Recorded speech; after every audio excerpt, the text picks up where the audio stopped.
मैं एक्सीडेंट को जाके किस्त कराई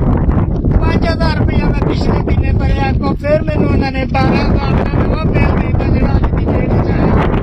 इन मैं कल कितना तारा मैं गरीब आदमी एक 500 रुपया कमाने वाला बंदा मेरे हाथ च बिल आ गया बिल आके पढ़ो इन देखो ये 12,000 का बिल मैं गरीब आदमी कितों भरांगा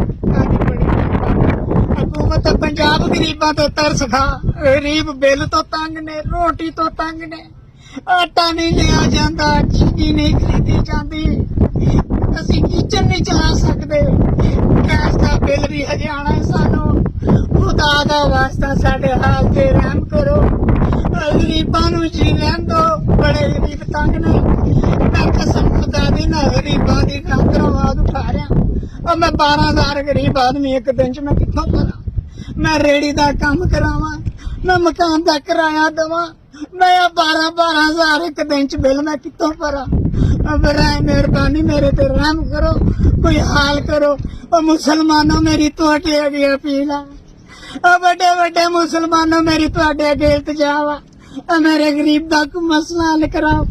मैं तो किराए के मकान च बैठा इन्हां ने मेरे निक्के निक्के 2 बच्चे ने मैं गरीब आदमी हाँ मैं रेड़ी तक के अपने बच्चों का पेट पाल रहा बराए मेहरबानी मेरे हाल ते रहम करो और मुसलमानों मेरी गरीबी नू वेखो मैं सारा दिन गलियां च रेड़ी तकदा रेड़ी तकन तो बाद जाके मैं शाम नू 500 का मुंह देखदा वो मैं 500 रुपया गरीबां दे बच्चों के मुंह च पावां ये मैं वापस न देवां